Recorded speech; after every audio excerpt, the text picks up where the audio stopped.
Good morning students. Last class में अपने digestive system के स्मॉल इंटेस्टाइन वाले फर्स्ट पार्ट के बारे में डिस्कस किया था, दैट इज़ डिडिनम। डिडिनम 6 से 7 सेंटीमीटर की ट्यूब लाइक स्ट्रक्चर होती है, जिसमें इम्पॉर्टेंट रोल प्ले करती है एक डक्ट की ओपनिंग, दैट इज़ हेपेटोपैंक्रियाटिक डक्ट, जो लीवर, गाल ब्लैडर और पैंक्रियाज की कॉमन ओपनिंग के फॉर्म में जानी जाती है। उसके बारे में डिस्कस किया था। तो ये जो कॉमन ओपनिंग है, इसमें लीवर में जो सिंथेसिस होता है दैट इज़ बाइल साल्ट या बाइल जूस, वो सिंथेसिस होके स्टोर होता है आके कहाँ पे, गाल ब्लैडर के थ्रू सीक्रेशन किया जाता है बाइल साल्ट का या बाइल जूस का। तो बना तो कहाँ पे, लीवर में, लेकिन सीक्रेशन किसके थ्रू, सीक्रेशन हुआ गाल ब्लैडर के थ्रू। अब ये सीक्रेशन आता है कहाँ पे, डिडिनम में। डिडिनम में जो भोजन आया है कहाँ से, स्टमक में, वहाँ पर आकर रिलीज़ होता है और आगे का फर्दर डाइजेशन की जो प्रोसेस है वो डिडिनम में होती है। तो बाइल साल्ट मेनली करता क्या है, बाइल साल्ट का रोल इमल्सिफिकेशन का है, पायशीकरण का। इमल्सिफिकेशन का शाब्दिक अर्थ कि जो लार्ज फैट ड्रॉपलेट है, जो आपने फूड में फैट लिया है या लिपिड लिया है, वो लार्ज फैट ड्रॉपलेट यानी कॉम्प्लेक्स फॉर्म में प्रेजेंट होता है, उसको सिंपल फॉर्म में कन्वर्ट किया जाता है, स्मॉल ड्रॉपलेट में कन्वर्ट किया जाता है, किसके थ्रू, बाइल साल्ट के थ्रू। तो बाइल साल्ट के बारे में लास्ट क्लास में डिस्कस किया था। बाइल साल्ट का रोल है किसमें, इमल्सिफिकेशन में, इमल्सिफिकेशन ऑफ फैट। तो इमल्सिफिकेशन में ये करेगा क्या, जो लार्ज फैट ड्रॉपलेट्स है, लार्ज फैट ड्रॉपलेट्स, उन लार्ज फैट ड्रॉपलेट्स को कन्वर्ट करता है किसमें, small fat droplets, that is called micelles या माइसेल्स। तो माइसेल्स वर्ड का ध्यान रखना है, माइसेल्स वर्ड पूछा जा सकता है 1 नंबर का क्वेश्चन कि माइसेल्स होता क्या है। इमल्सिफिकेशन के बाद जो लार्ज फैट ड्रॉपलेट कन्वर्ट होती है फैट की फॉर्म या फैट की स्मॉल ड्रॉपलेट क्या कहलाती है, माइसेल्स। तो micelles small fat droplet, small fat droplet.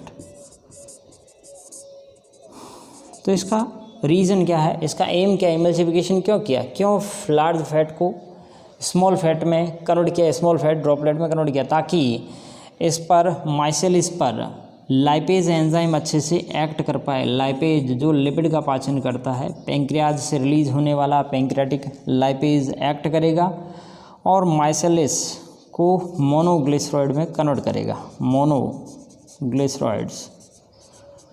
मोनोग्लिसरॉइड्स या स्मॉल फैटी एसिड या ग्लिसरॉल। तो ये फैटी एसिड की सिंपलेस्ट फॉर्म है। कुल मिला के बहुलक पॉलीमर को किस में कन्वर्ट कर दिया है, मोनोमर में। यही अपने डाइजेशन में पढ़ा था। डाइजेशन का सिंपल सा अर्थ है पॉलीमर की फॉर्म में जो फूड प्रेजेंट है उसको मोनोमर में कन्वर्ट करना, ये कहलाता है डाइजेशन। तो इमल्सिफिकेशन का मेन उद्देश्य जो लार्ज फैट ड्रॉपलेट है उनको स्मॉल फैट ड्रॉपलेट में कन्वर्ट करना, ताकि सरफेस एरिया बढ़ जाए। सरफेस एरिया बढ़ गया एक बार तो उस पर लाइपेज जो है फैट को पाचन करने वाला एंजाइम अच्छे से काम कर पाता है। ये तो बात की अपन ने जो लीवर में सिंथेसिस हुआ और गाल ब्लैडर से सीक्रेट हुआ क्या, बाइल साल्ट या बाइल जूस। अब डिस्कस करते हैं पैंक्रियाज से रिलीज़ होने वाले एंजाइम या पैंक्रियाटिक जूस के बारे में। तो पैंक्रियाटिक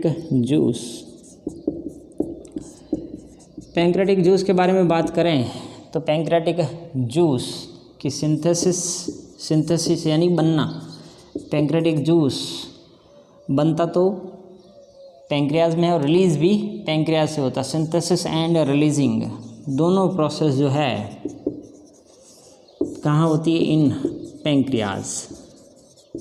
पैंक्रियाज में ही बना और पैंक्रियाज से ही रिलीज़ हुआ पैंक्रियाटिक डक्ट के थ्रू, किसमें, डिडिनम में। तो ये इम्पोर्टेंट बात थी पैंक्रियाटिक जूस के बारे में। एक इम्पॉर्टेंट सेंटेंस यह भी कहा जाता है कि पैंक्रियाटिक जूस को एक कंप्लीट डाइजेस्टिव जूस कहा जाता है। क्यों, why pancreatic juice is called a complete digestive juice, पूछा जा सकता है। इम्पॉर्टेंट सेंटेंस है, इम्पॉर्टेंट क्वेश्चन भी बन सकता है। तो pancreatic juice, it is a complete digestive juice, complete digestive juice, इसको कंप्लीट डाइजेस्टिव जूस कहा जाता है। क्यों? वाई? इसके पीछे रीज़न है, इसमें सभी तरह के बायो मॉलिक्यूल को पचाने के लिए, डाइजेस्ट करने के लिए एंजाइम प्रेजेंट होते हैं। जैसे बात करें fat digestive enzyme, fat digestive enzyme जो पैंक्रियाटिक जूस में प्रेजेंट होता है, that is pancreatic lipase. Pancreas में ही प्रेजेंट है, इसलिए पैंक्रियाटिक लाइपेज। लाइपेज शब्द जो लिपिड को डाइजेस्ट करने वाले एंजाइम है उसके लिए यूज़ लेते हैं, कॉमन वर्ड है, दैट इज़ लाइपेज। पैंक्रियाज से रिलीज हो रहा है इसलिए नाम दिया है इसको पैंक्रियाटिक लाइपेज। ये पैंक्रियाटिक लाइपेज करेगा क्या? वही है फैटी एसिड या फैट ड्रॉपलेट है या माइसेली है, उनको कन्वर्ट करता है किसमें? ग्लिसरॉल, मोनोग्लिसराइड, ग्लिसरॉल मोनोग्लिसराइड्स या fatty acid, small fatty acid में कन्वर्ट करता है। ये तो बात की पैंक्रियाज से रिलीज होने वाला फैट को डाइजेस्ट करने वाला enzyme, that is pancreatic lipase. इसके आगे बात करते हैं प्रोटीन को डाइजेस्ट करने वाले एंजाइम के बारे में, यानी पैंक्रियाटिक जूस में प्रोटीन को डाइजेस्ट करने के लिए एंजाइम कौन कौन से प्रेजेंट होते हैं उनके बारे में बात करते हैं। तो second B, protein digestive enzymes. Protein digestive enzymes के लिए एक कॉमन वर्ड यूज़ लेते हैं। जैसे अपने लिपिड को डाइजेस्ट करने वाले एंजाइम के लिए वर्ड यूज़ लिया था, दैट इज़ लाइपेज। वैसे ही प्रोटीन को डाइजेस्ट करने वाले एंजाइम्स के लिए वर्ड यूज़ लेते हैं, दैट इज़ प्रोटीएज। तो प्रोटीएज प्रोटीन को डाइजेस्ट करने वाले एंजाइम। एग्जाम्पल प्रोटीएज के, दैट इज़ जो डिडिनम से रिलीज होते हैं, that is trypsinogen, trypsinogen, chymotrypsinogen, chymotrypsinogen. इसके अलावा pro carboxy peptidase, pro carboxy peptidase. तो ये तीनों एंजाइम रिलीज़ हो रहे हैं कहाँ से? डिडिनम से, डिडिनम की वॉल से, लेकिन ये इनएक्टिव फॉर्म में होते हैं। रिलीज फ्रॉम, रिलीज़ कहाँ से हो रहे हैं? Release from डिडिनम।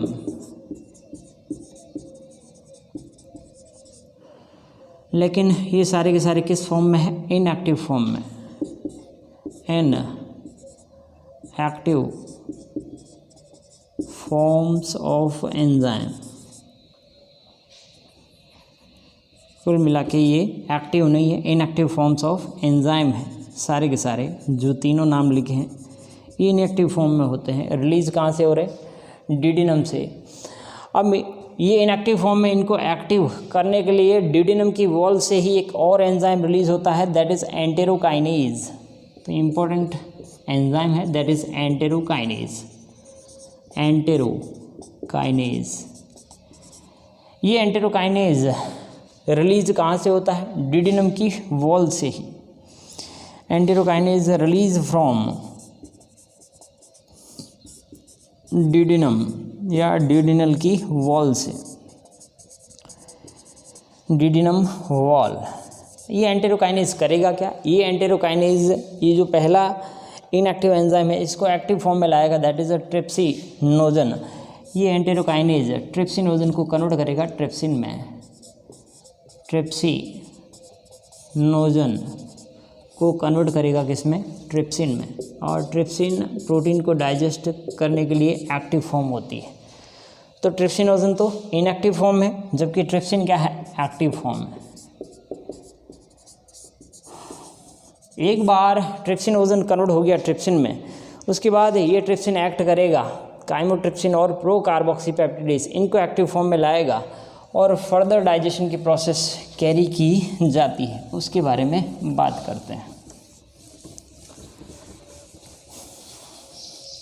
तो अब ये ट्रिप्सिन खुद ट्रिप्सिनोजन को भी एक्टिव करता रहेगा ट्रिप्सिनोजन। तो एक बार एंटेरोकाइनेज रिलीज हो गया, एंटेरोकाइनेज ट्रिप्सिनोजन को भी एक्टिव करा, ट्रिप्सिनोजन ट्रिप्सिन की प्रेजेंस में भी एक्टिव फॉर्म में आएगा। इसके अलावा काइमोट्रिप्सिनोजन, काइमोट्रिप्सिनोजन, और थर्ड था प्रो कार्बोक्सीपेप्टिडेज, प्रो कार्बोक्सीपेप्टिडेज। तो ये तीनों एक्टिव फॉर्म में आ जाएंगे किसकी प्रेजेंस में, इन ट्रिप्सिन की प्रेजेंस में। ट्रिप्सिनोजन ट्रिप्सिन में फर्दर कन्वर्ट होता रहेगा, काइमोट्रिप्सिनोजन काइमोट्रिप्सिन में कन्वर्ट होता रहेगा, काइमोट्रिप्सिन, और प्रो कार्बोक्सीपेप्टिडेज कार्बोक्सीपेप्टिडेज में कन्वर्ट होता रहेगा, कार्बोक्सीपेप्टिडेज। ये कार्बोक्सीपेप्टिडेज और काइमोट्रिप्सिन और ट्रिप्सिन फर्दर प्रोटीन का डाइजेशन करते हैं। फर्दर प्रोटीन के डाइजेशन में ये ट्रिप्सिनोजन, काइमोट्रिप्सिनोजन और कार्बोक्सीपेप्टिडेज ये तीनों मिलके फर्दर जो प्रोटीन है उसको डाइजेस्ट करेंगे और प्रोटीन को कन्वर्ट करेंगे किसमें, पेप्टाइड्स, पेप्टॉन्स, पेप्टाइड, पेप्टोन्स और एमिनो एसिड। कुल मिला के प्रोटीन को डाइजेस्ट किसके थ्रू किया जाता है, ट्रिप्सिन, काइमोट्रिप्सिन और कार्बोक्सीपेप्टिडेज। इनको एक्टिव फॉर्म में कौन लेके आया, ट्रिप्सिन। ट्रिप्सिन खुद इनएक्टिव फॉर्म में था ट्रिप्सिनोजन की फॉर्म में। ट्रिप्सिनोजन को एक्टिव फॉर्म में कौन लेके आया, दैट इज एंटेरोकाइनेज। तो एंटेरोकाइनेज एक्ट करता है किस पे, ट्रिप्सिनोजन पे, ताकि ट्रिप्सिनोजन एक्टिव फॉर्म में आए, दैट इज ट्रिप्सिन। और ट्रिप्सिन फिर फर्दर अदर एंजाइम को एक्टिव करता है और सभी एक्टिव एंजाइम मिलकर प्रोटीन का डाइजेशन करते हैं और उनको कन्वर्ट करते हैं किसमें, पेप्टाइड, पेप्टोन्स और एमिनो एसिड में। तो ये थे प्रोटीन से रिलेटेड एंजाइम जो पैंक्रियाज से रिलीज होते हैं। इसके अलावा कार्बोहाइड्रेट को डाइजेस्ट करने वाले एंजाइम भी प्रेजेंट होते हैं किसमें, पैंक्रियाटिक जूस में। उसके बारे में बात करते हैं। सी, कार्बोहाइड्रेट डाइजेस्टिव एंजाइम। इसके बारे में बात करें तो एक ही एग्जांपल है, that is pancreatic amylase. Release pancreas से हो रहा है इसलिए उसको नाम दिया है that is pancreatic amylase.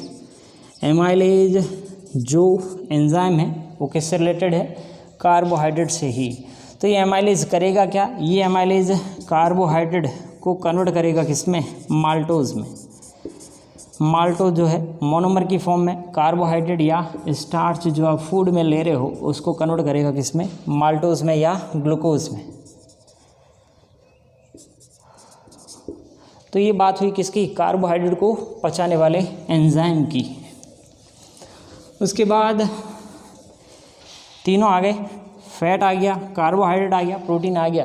Nucleic acid को पचाने के लिए एंजाइम बी इस पैंक्रियाटिक जूस में प्रेजेंट होता है, उसके बारे में बात करते हैं। तो न्यूक्लिक एसिड डाइजेस्टिव एंजाइम, इसका सिंपल सा एग्जांपल है दैट इज न्यूक्लियस या पैंक्रियाटिक न्यूक्लियस। पैंक्रियाटिक न्यूक्लियस, ये पैंक्रियाटिक न्यूक्लियस करेगा क्या, जो भी फूड में डीएनए, फूड की जो सेल्स है, आप जो भी फूड लेते हो, जो भी कार्बोहाइड्रेट है, स्टार्च है, फूड की सेल्स है, उसमें डीएनए या आरएनए कंटेंट प्रेजेंट होता है। इन डीएनए आरएनए को डाइजेस्ट करके उनको न्यूक्लियोटाइड और न्यूक्लियोसाइड में कन्वर्ट करता है, न्यूक्लियोटाइड्स और न्यूक्लियोसाइड्स। तो इस तरीके से पैंक्रियाटिक जूस के थ्रू सभी तरह के जो बायोमॉलिक्यूल हैं उनका डाइजेशन किया जाता है। इसीलिए पैंक्रियाटिक जूस के लिए एक सेंटेंस यूज़ लेते हैं कि it is a complete digestive juice. Reason आपके सामने है, प्रोटीन, कार्बोहाइड्रेट, फैट और न्यूक्लिक एसिड सभी को पचाने के लिए इसमें एंजाइम प्रेजेंट होते हैं। उसके बाद ये जो डिडिनम है, डिडिनम की वॉल से ही कुछ हार्मोन्स रिलीज होते हैं, जैसे कोलेसिस्टोकाइनिन,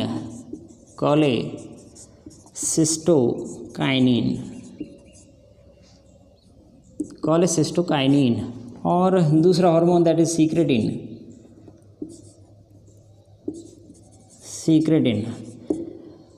ये कोलेसिस्टोकाइनिन और सीक्रेटिन रिलीज कहाँ से हो रहे हैं? फ्रॉम डिडिनल वॉल, डिडिनल वॉल, डिडिनम की जो वॉल है वहीं से रिलीज हो रहे हैं।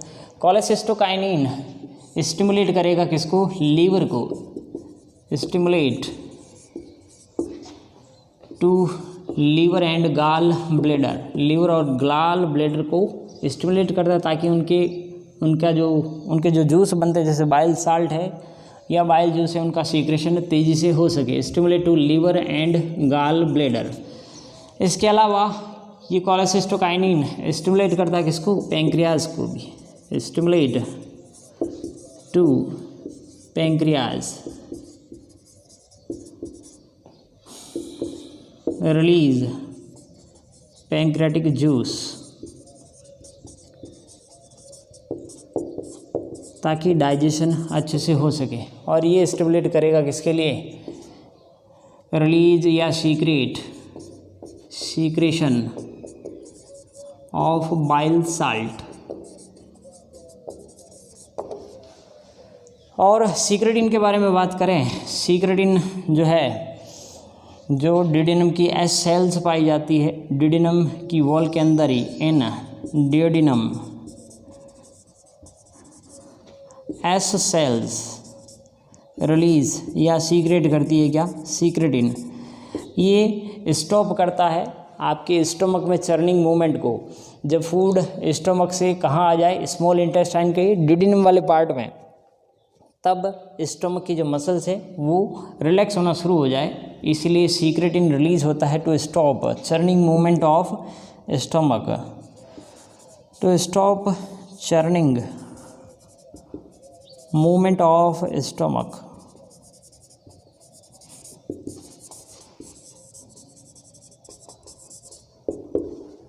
ये था डिडिनम वाला पार्ट। इसके आगे जो हम डिस्कस करेंगे, तब तक इस वीडियो को देखें ढंग से, वापस सुने, पॉज करके अच्छे से नोट्स बनाएं। तब तक मैं अगले वीडियो की तैयारी करता हूँ, that is the cholecystokinin. Thank you.